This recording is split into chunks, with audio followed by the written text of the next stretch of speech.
But it shows how people who assert their rights in this kind of system get treated, as Laurie basically whacks him in the throat to basically stunt him out of his assertiveness and get information. But at this point, it's only now that Laurie is made aware of Doug's true identity. She basically gets rung up by Cohagen, and he tells her, and she's like, "Why is he still like? How is he still alive?"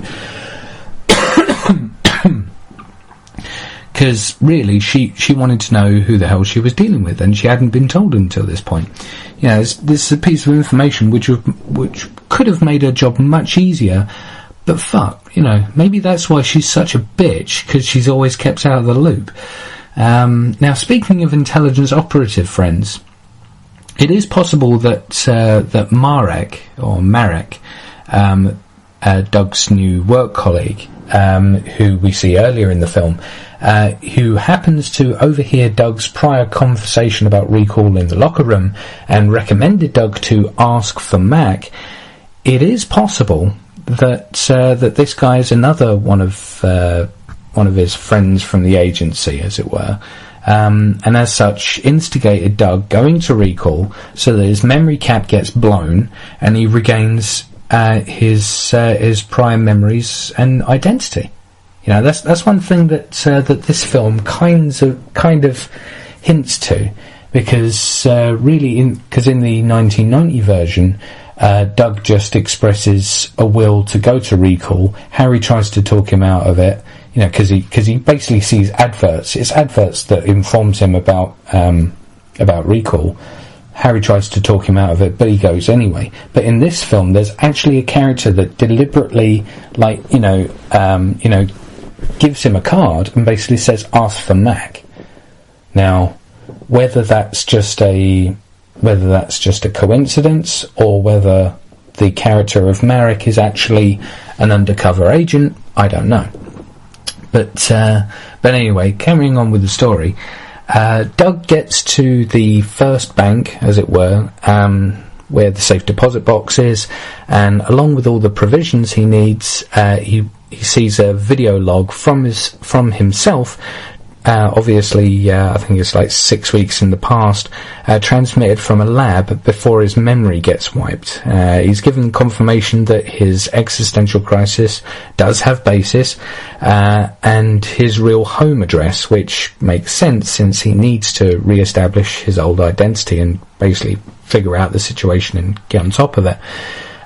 This, of course, means he needs to get back to UFB territory, which means riding the fall. He gets discovered on the UFB side and goes on the run again. And it's interesting because he basically gets through security by using these sort of like this collar that projects a 3D holographic head like over his, so he can, you know, get through security. There is like another woman that kind of looks like the disguise that Arnold Schwarzenegger wore for the original 1990 film, and when asked like how long she's spent there, she does say 2 weeks, and you think, oh no, it's her, and then it goes on to this old dude, and that turns out to be him. So that's an interesting sort of both a homage and a little twist. But yeah, and as I said, he goes on the run. This time he goes up to the Maglev suspension roads. Now, if you think about it, they're kind of like, if anyone has played the game Wipeout for the PlayStation, it's a series of anti-gravity racing games. You know the kind of tracks that they have in Wipeout? That's kind of like what the roads are, except basically there's like these Maglev modules that are on the four corners of all vehicles, on the top and the underside. So basically the vehicles themselves can hover just above the suspension, the metallic suspension road, or just below. And it's really, really interesting how they do it. And there's this whole there's this whole car chase because basically he gets picked up by Melina, the woman from the dream, gets in, there's this whole car chase, like hair-raising car chase thing, but they disengage from the suspension thing and nearly crash into the London streets below to escape, which was quite cool, because they actually finally come to rest, crashing into a red London bus. But obviously that knocks Melina out, but he's fine. He carries the unconscious Melina into his apartment, where he learns who he is. And this is another, because this film is actually filled with a few interesting things. One of the things that he gets in the safety deposit box is sort of like a black object that turns out to be a piano, like a black piano key. Basically just starts playing the piano, realises, oh, holy shit, I can play the piano. He starts playing, and he realises that one of the keys is malfunctioning, and he realises, because he's told by his previous self on the video log, he's got the key and he knows what to do. So he plays the piano, used at taking out the malfunctioning one and putting in the one that he got from the safety deposit box. Plays the piano, and that sort of activates another hologram. I mean, there's so many complex levels of basically clue finding in this film, that it does rely a lot on this guy actually doing specific things in specific places with specific objects. So it's hard. I don't know why he couldn't have just been completely told straight the whole story, as he maybe Melina talking to him on an earpiece or something, and guiding him out to basically meet up with her. That's what they should have done. But obviously there's the need for action, and but anyway, this holographic head of him, just above the piano, comes on and basically tells him who he is, which is Carl Hauser, supposedly a rogue operative, a rogue UFB operative, ordered. It was initially ordered to infiltrate the Resistance and kill Matthias, who's the head of the Resistance.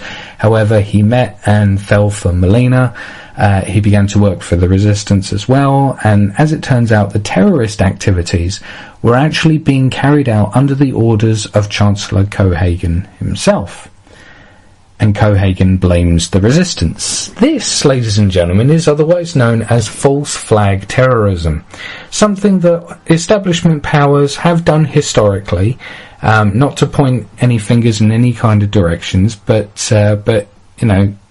certain people in positions of power have done this throughout history, and to further their own ends, and the ends in this case is to gain authority to expand the synthetic ground forces to take control of the colony, wipe the slate clean, and introduce a synthetic workforce. So basically wipe out everyone in the colony, rebuild, house all the synthetics in the colony, and the citizens of the UFB are the surviving members of the human race. Which is, not something that would be good, since it would be a complete totalitarian regime. But this is understandably a harsh pill to swallow, and he does struggle to just assert what he knows, which is the implanted memory of Doug Quaid. Melina wakes up and starts basically trying to sympathise with him, but he's just I'm Doug Quaid, that's all I know. Despite having curiously chased after this new identity, he fights it when it's confirmed. It's mainly because the concept of identity is either a strong ally or a major weakness in this context, but the thing is, as he struggles to assert himself, the familiar pillars of Quaid seem like the viable option, because it's the path of least resistance. No one is really prepared to have their entire life turned upside down and shown to not even be real. Even if you recognise it as such, the familiar is comfortable, and the inclination is to stay where it's comfortable. But the pin that dropped, though, is Melina showing him their corresponding scars, and we know from the original dream what happens towards the end is they're both holding hands, and a bullet tears through both their hands, leaving scars on both their hands, and this is an injury which Hauser assumed, or maybe he was told, was sustained at work. It's the first thing that he says to the new guy not to hold, because I think there's like a sternum part to the synth droids, and he basically says, "Don't put your hand over there. If the synth shorts, one of those bolts will go right through your hand." And he basically shows his hand and said, "There's there's easier ways to get a day off." So either he's assumed that's how he got that scar, or he was just told, because that was 6 weeks prior, and it looks like that is the result of a 6-week gunshot injury where it's had assisted healing from future medical technology. So for what seemed to be an incentive not to hold a certain machine part, it was actually the injury that they sustained in the dream. And she said that wasn't a dream, it's a memory. But it's the confirmation that Hauser needed. His recurring dream was a memory, and what he was being told was the truth. So, you see, folks, it takes evidence, not assertions, to change a mind, okay? Evidence. At least a guy's mind. It takes evidence to change a guy's mind. But anyway, as they escape, they find themselves almost in a bizarre intervention, in some kind of lobby. Some kind of intervention attempt by Harry, and basically he's sent in and he's got a bulletproof vest on, and this is where all competing theories for this film's plot seem to become fair game. Harry, because there's this film is much more ambiguous about whether all these events were real or just a dream. This film makes it much more ambiguous, but at the same time it makes it even more clear.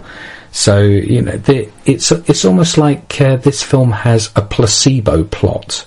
It is whatever you want it to be, which is cool, because audiences can make up their own minds and think for themselves instead of the film basically telling them what the story was. But yeah, Harry basically explains that Doug has suffered a paranoid dissociative break during the procedure at recall, and he's been chemically transfused into his mind to talk him down. We also, outside, the windows, because there's police cars and synths there, and other people saying, what the hell's going on? Because it almost feels like a hostage negotiation, But we see Laurie distraught and with a blanket over her shoulders, and needing to know what's going on. And he claims that he had to call her in from work, even though when Doug saw him the night before, and Harry asked, is Melina working tonight? And he said yes. And even though that was a lie, that would have been something that had settled whether Harry was lying. However, Harry claims that his subconscious wanted him to lie. Because, Doug, he feels like he's figured out the situation that, I told you that she was working, but she wasn't, so you must be lying. But he gets out of it by saying, you wanted me to lie, Doug. And, that's something that, maybe if I have a think about that concept more, then, maybe it is complete bullshit. But in the situation, it's understandable how that can be completely disorientating for Doug. It certainly would be for me. But now at this point, it seems all cards are on the table as to what the hell is going on. In the original 1990 film, this intervention is actually performed by I think he's like a psychoanalyst or something from Recall, who tries to get Doug to swallow a pill symbolically to return to reality. Whereas in this film, he's told to kill Melina in a symbolic rejection of the fantasy.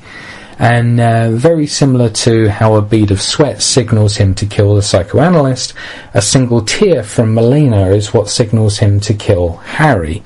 Now, that's... I mean, even though it's almost contrary to how he took the evidence and made the decision from the first 1990 film, because I think obviously if he were dreaming, then he wouldn't be sweating, or and obviously if he's dreaming, that must mean that he is real, and he has to kill him. Very much like when he sees Melina saying, yes, she's crying, so she must be real. I'm not going to kill her, I'm instead going to kill Harry. Now, it's at this point that we suddenly see Laurie switch back into Terminator mode. But it's, and that's another dynamic to this scene as well, that sort of gives evidence as to whether this was all real or not. But at the same time being completely ambiguous, because it's unclear whether this was because it was just a ruse to capture Hauser, or whether Doug is, as the 1990 psychoanalyst says, making this up as he goes along. I mean, either way you can find evidence, because, whether she was just distraught, and obviously Harry's actions, if he is making this up as he goes along, then, she would suddenly turn back into Terminator mode, because his subconscious mind is dictating the dynamics of the environment. But if that's the case, surely he would, ensure some kind of relative safety as opposed to the continual threat that he's under. Or maybe he's completely accepted the threat and perpetuates the threat himself. It's difficult as to whether that's the case, or whether this is all actually happening. And, she puts up this front of caring, but when in fact, when he kills Harry and goes on the run again, she's like, fuck this shit, I'm sick of playing games, just get this guy dead. But anyway, back to Hauser and Melina now. They escape through a series of elevator shafts out onto the streets, where we see a news report telling us that the resistance has been funded and coordinated by the colony's government, and Cohagen's synthetic forces will be sent in to neutralise the threat, so that what's left is to get to Matthias, really, via an abandoned train system going out into the fallout zone. And that's the interesting thing about where Matthias was, because no one expected Matthias to be hiding in the Badlands, as it were, the chemical fallout zones. But it is interesting how the media is used to completely pin blame, not just on not just to bomb people, not just to bomb trains, not just to instill fear in the population, but also to blame it on a resistance group, but also to say that resistance group is funded by its government, thus making the state of the colony not just a splinter group from the colony, but the colony itself is the threat. Why do you think that in our current foreign policy situations we say we need to bomb this country or that country? It's always the country itself that that the military is demonising. Because then, if you say that we're against the entire country, then you wouldn't necessarily sympathise as much with the innocent bystanders that are killed in every kind of, bombing campaign. Which, in a sense, is the initial intention, because obviously the intention of terror is to spread terror. And one of the best ways to spread terror is to kill innocent people. But if the media only portrays it as a resistance movement, then the enemy is very clear, and there isn't the ability to completely take over an entire territorial region. In this case, that being the continent of Australia, which has been, it's been, retrofitted into the new slum section of the planet. But if that's the thing. If you demonise the establishment of another nation, then it seems to give you authority, especially if it's portrayed well enough by the media, to turn one population against another entire population. And one of the things that's said on the tannoys, I think it's on the Fall, is that all colony residents are seen as the enemy. Every person. So basically, anyone you see, shoot to kill. It's almost like the policy that gets used a lot of time in warfare. even if they're civilians, don't trust them, because they have domestic terrorists, or they have because this was especially one of the fears during on behalf of one of the fears of the American military was of the Viet Cong, which was essentially the Vietnamese undercover military, sort of like the militia of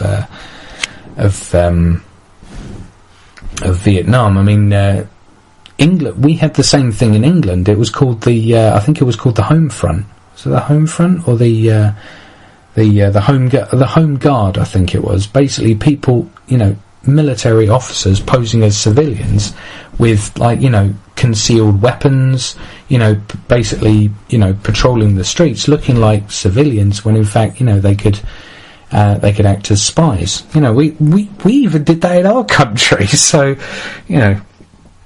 but anyway, we meet Matthias. Back to the film. Sorry, we meet Matthias, and after another discussion on the nature of reality and identity, they try to extract the synthetics kill code from Hauser's mind. And this is one thing that it's a little plot device that basically says, oh no, there's a way to win. It's to get the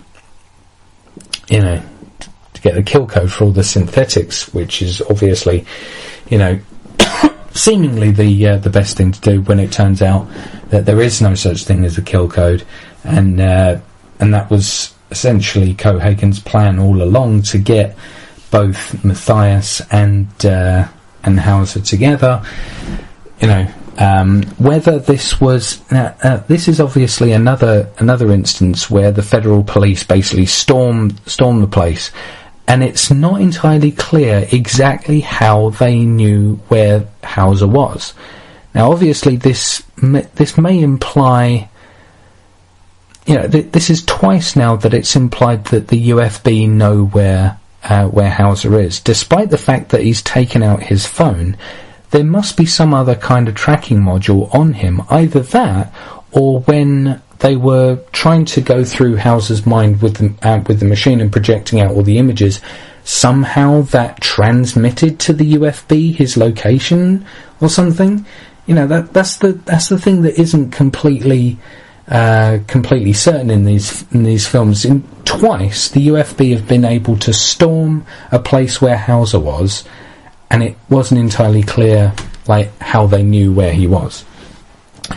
But But anyway, so naturally that's the point where the hideout is stormed, and Laurie and Cohaagen arrest them all. Hauser escapes, being set back to pre-resistance settings, as it were, because basically Cohaagen says that you're going to bring the old Hauser back, patriotic, loyal, ruthless, and essentially that he's got an invasion to run, but he escapes because the character Hammond that we saw earlier basically just cuts one of his restraints and lets him get out.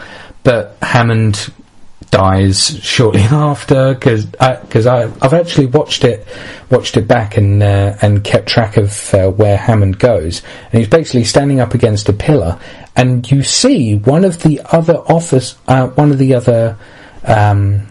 UFB police actually just shoot him directly, which was interesting, because obviously I can understand why there was a certain need to dispatch Hammond, because that would have been another character, to basically take towards the end. And obviously they wanted to centre on just Hauser and Melina, because Matthias was also killed by this point, so it just needs to be the couple that are left. But why they needed to kill Hammond then, I suppose that might have been a reason, even though there was no real reason to kill Hammond. He was really essentially the martyr of the whole the whole thing. There were a lot of martyrs, but him in particular. But meanwhile, Cohaagen's invasion forces are boarding the Fall, taking Melina with them. Hauser also secretly boards and takes a full bag of explosives that he starts placing in key areas. He frees Melina, and together they escape up to the top of the Fall, where they're met by Cohaagen, who is about to kill him, before the explosives begin to tear the Fall to pieces. Luckily, Hauser and Melina are able to jump free. But now I can't help to imagine, because basically what you see of the Fall and how Cohaagen gets dispatched is that the whole Fall basically falls back down the hole, because they've basically just got to the colony, and the whole thing blows up and falls down the hole. And now I can't help but imagine pieces of this huge, like essentially elevated tower block thing, just stuck in a perpetual yo-yo motion from one side of the planet to the other.